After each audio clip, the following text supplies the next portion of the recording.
President and Toastmaster, fellow Toastmasters and of course our welcome guests. Now, I'm very glad you all come here today, and obviously you're all very much looking forward to your prospective wedding days, which I believe are coming up within the next sort of few months or so. And I've prepared a presentation that I did for a couple that I met a couple of days ago. And so this will give you an idea of some of the services that I'm able to offer to some of you. Because as well as being a DJ, I'm also a master of ceremonies. So I'm going to kind of whip through this. I won't concentrate on every slide because we don't have quite enough time, but I'm just going to give you an idea of some of the services that you may not be aware are available to you. Because most people believe a DJ simply plays the music. But there's going to be a real paradigm shift here because there's many other things that I, as a DJ and an MC, can actually bring to your very special day. So, the couple I met recently was Jenny and Dan Rogers. So Jenny's soon going to be known as Mrs. Rogers. And many couples I meet, and many of you may be in the same situation, you're all going to be at different stages of planning your wedding. So some people will be very well into the planning and will be very familiar with your typical timeline. Other people may be at the very beginning of this whole planning process and very unfamiliar with how a typical wedding timeline can look. And I put this together for those of you who are maybe early on in the stages to give you an idea of what a typical wedding timeline can be and some of the elements that go to making a wedding day. So some of you, for example, you might look at this bit, 410, receiving line, you might be thinking, what on earth is a receiving line? Well, a receiving line is when all the guests have entered the room for the wedding breakfast, so for the meal, for those of you who might be thinking, what's a wedding breakfast? In England, it's commonly referred to the meal after the actual ceremony is when you're breaking, it's your first meal, so you're breaking the fast after the wedding ceremony itself. It's your first meal as a married couple. So this is known as a wedding breakfast. So for the wedding breakfast, after the drinks reception and after the ceremony, all the guests are sat down. Before the guests are sat down, the bride and groom will normally stand at the entrance to the room and they'll welcome each of the guests as they actually enter the room, and that's known as a receiving line. And just after that, you can see something called a grand entrance, and there's many different ways this can be done, and you can have a lot of fun with this, and I'm going to come back to this a little bit later on. So this is just a typical timeline, just to give people an idea of some of the elements that go to make up a wedding day. Now this presentation was prepared on a Mac, and this will look very different on a MacBook to how it does on Windows, but there you go. So this is explained, a lot of the stuff that you see on the left-hand side is talking about a lot of the couples, and it seems to me what they've been looking for when they've been looking for a DJ. And on the right-hand side is my approach to weddings, and this is what I try to inject into all the weddings that I perform at. So you can see most people, I mean, if you're getting married, hopefully you are in love.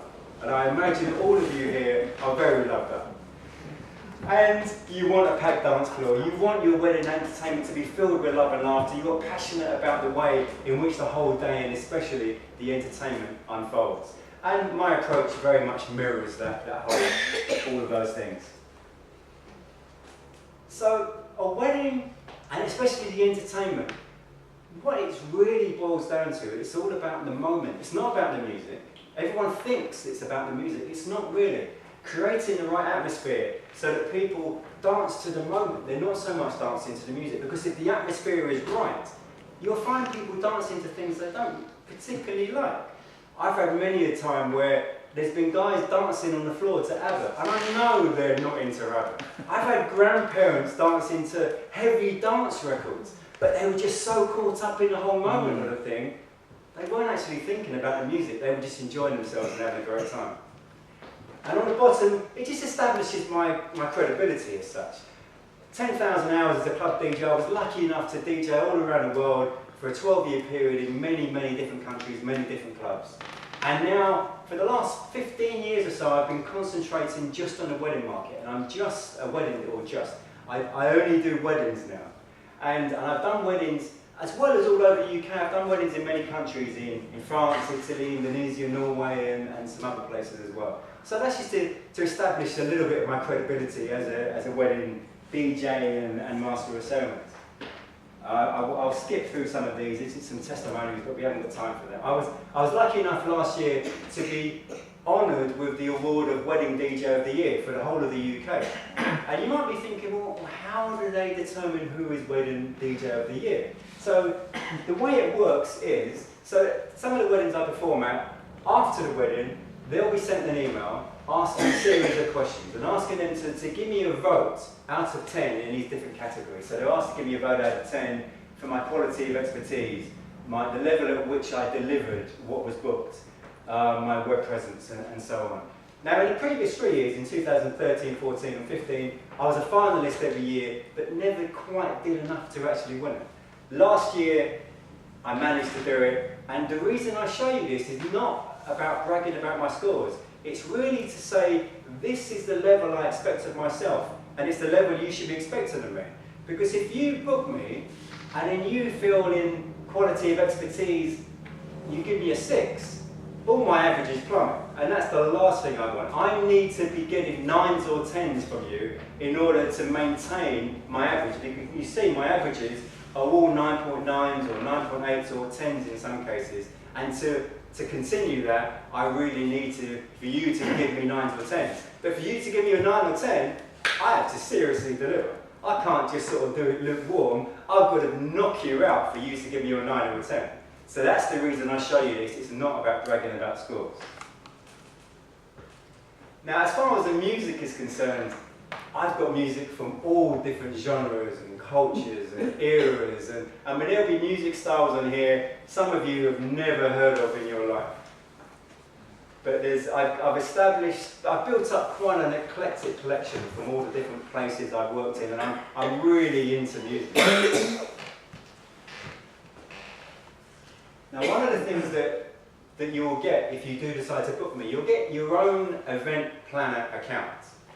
And the event planner account enables you to look through my music database, to create your own request list, and it enables you to do many other things as well. So I'll show you how this works. So the first page you will see when you log on, and you'll get your own username and password, you'll see this. You'll see how long it is to your day. You've got your own countdown clock, and then you've got some other various tabs up the top you can see. So if you were to click on the My Events tab, or the button that says Plan My Event, you'll get taken to this page.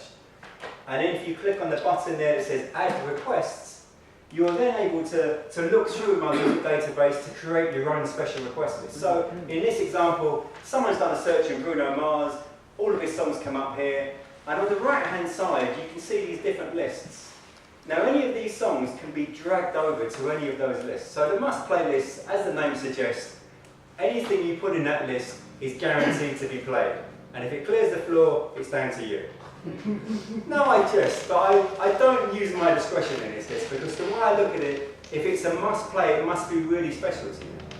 Now, if I'm pretty sure it's going to clear the floor, then I might say to you, like, are you sure about this song? And you might say, oh, don't worry, that was a big university song for us. And I say, well, as long as you're sure, but if it clears the floor, the next list, play if possible, I'm going to use my discretion far more. If I don't think a song in this list is going to work, I'm probably not going to play it.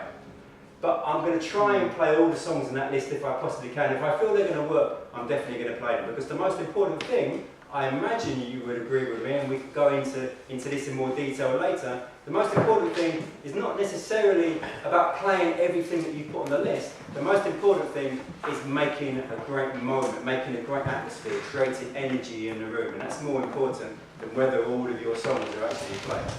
If you feel differently about that, then obviously let me know and we can decide how that's going to work. The next one in the list is dedication, and that's where you want me to play a song and you want me to actually say, this is a song for Auntie Brenda or for Cousin John or something along those lines. The next one, play it only if requested. Now they're the songs you're not so keen on. But if Cousin Charlie requests it, okay, we'll have that. The next one says do not play. Even if Cousin Charlie requests it, it's not being played under any circumstances. And these are the bands, the particular tracks, or even a genre that you just can't stand. And maybe you don't want to hear heavy metal, for example, or you don't want to hear ABBA, or whoever it might be. And then the other three at the bottom is music for the ceremony, music for the drink reception, and for the actual the wedding breakfast. And there, if there's specific songs you want for those moments in the day, then they can be taken care of as well. And you might see at the top here, there's some other tabs. And there's a tab that says ideas. And in there, some people aren't very good at remembering names of artists or names of songs. And so I give you lots of ideas. So there's like a list of about 200 songs that people have had before for their first dance. So if you're struggling to think of a song for your first dance, that might give you some inspiration. There's another list of songs people have had for cutting the cake and for throwing a bouquet and for many other moments of the wedding day. And then next to it, you'll see add your own. And that's if there's a particular song you're looking for. I mean, this database has got 60,000 tracks or something, but it could well be the case that there's a particular track you're looking for that you can't find. Well, then you just type it in, and I'll make sure I get hold of it before the actual day. And this just gives you an idea of what a list can look like. So you can see there's some tracks in the must play list and the play if possible and so on. And on the right hand side, you're able to put comments next to any of the tracks. It might be giving me information about you prefer this track to be played before 9 o'clock because Auntie Brenda needs to leave early, or it might, you know, whatever. You're able to put any comment next to the song on the right hand side. And some other sections of the site, of this event planner account. So the profile has all of your contact details, so I'm able to get in touch with you and you can make sure I do have the correct information. The contact tab has my contact information, so you're able to send me messages or send me a quick email. And then the last tab has all the event details, the timings, the package you've chosen, and so on. There's a guest request system. Now this link here, you could send that to all of your guests and allow them to go into my music database and create their own requests. Now on the face of it, that might seem like, oh, that's a really good feature. But I'll be honest, probably 80% of people don't use it, because when you really think about it, it's not such a great feature. Because some people will just choose their favourite song, but that doesn't mean you can dance to it. Martin here might choose Pink Floyd. Many others of you might not like dancing to Pink Floyd. And you can get into a situation where, well, one particular wedding, and I was meeting with the bride and groom about a week or so before the actual wedding, and the groom said to me that we've got these 20 songs that have been requested by our guests. These 10 here, forget those. I don't want to be hearing those on my wedding day. And then the issue is, well, the people that chose those 10 songs are going to be thinking, well, why ask my opinion if it's going to be ignored? So that's why on the face of it, it seems like a good thing, but the reality is not great. And what some people do with this link, they just send it to specific people rather than to everyone. People whose music taste they trust. People who don't like Pink Floyd. Sorry, Martin. And then there's other sections. There's a planning form, and it asks all sorts of questions on there, and not everything will necessarily be relevant, so obviously you just fill in what is relevant to you. And then it ends up with this section here, where it's asking you to tick the genres that you like, and any genres you don't tick, I just avoid those. And it ends up with quite an important question. For those of you who can't see it, the question is, what is your definition of cheesy music? Because so many people say to me, oh, I love cheese, or I can't stand cheese, but I have no idea what you define as cheese, because everyone has a completely different idea of what they consider to be cheese. One person thinks Kylie's really cool, the next person thinks Kylie's really cheesy, and not in a good way. So I really need to establish what you consider as cheese, and then whether you want cheese or not. There's a timeline that you might find useful in planning for the day. And there's a few other kind of fun things I do as well. So we talked about I mentioned about the do not playlist. Now in the bottom right hand corner you can see two girls there holding the do not playlist. And all the songs that you put on there, when someone comes, so say for example you put Pink Floyd on your do not playlist, and then one of your guests comes up to me and says, oh, can you play some Pink Floyd? I just simply show them that list, say anything on this list is not being played under any circumstances. And you can have a bit more fun with that as well, because what I did do at some weddings, we've had a slide disappear for some reason, but what I do at some weddings is, if I just go back to that slide, is on that piece of paper I also put a photograph on there. And that could be from one of your family or one of your friends. And they're banned, they're not allowed to ask me for anything.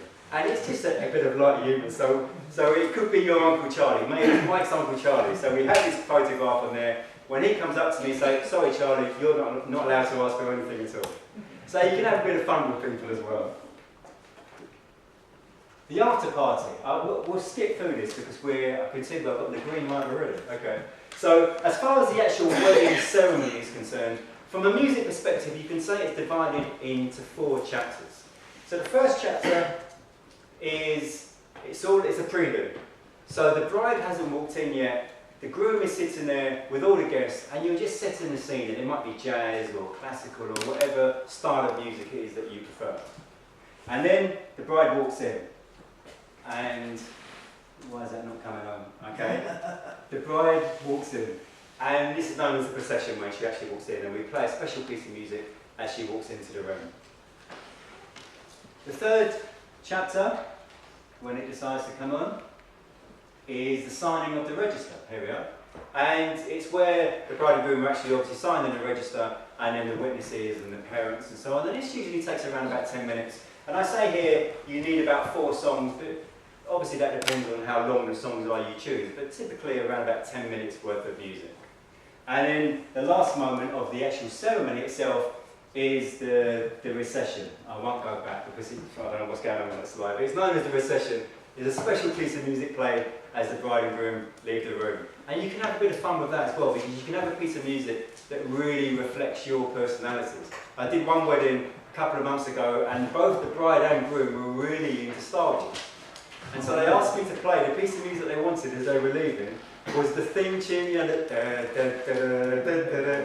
and their guests, yeah, that's it, and their guests loved it because they all knew that this bride and groom were really into Star Wars.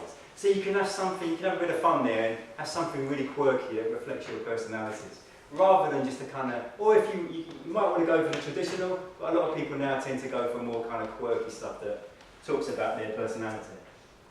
This is talking about, a lot of people refer to the music that's played throughout the day, like during the wedding breakfast, during the drinks reception, and they refer to it as background music. I don't think it's far more important than background music. I refer to it as a soundtrack to your day, because it's really setting the scene, it's setting the mood, and it can make such a difference to the mood. Because if you play very slow, mundane music, often the mood will reflect that. If you play much brighter, happy music, again, the mood reflects that. So, on the right-hand side, you can see where I put poppy or classical. The mood you can often get from that is a kind of classy, formal atmosphere. Whereas down at the bottom, calypso, soca, you get more of a carnival atmosphere. Some people say, well, I don't just want big ballads, or I don't just want rap rap. I want a fusion of a few different things. And so that can be done as well, obviously. But this is really just to give you some ideas about some of the things that you can do.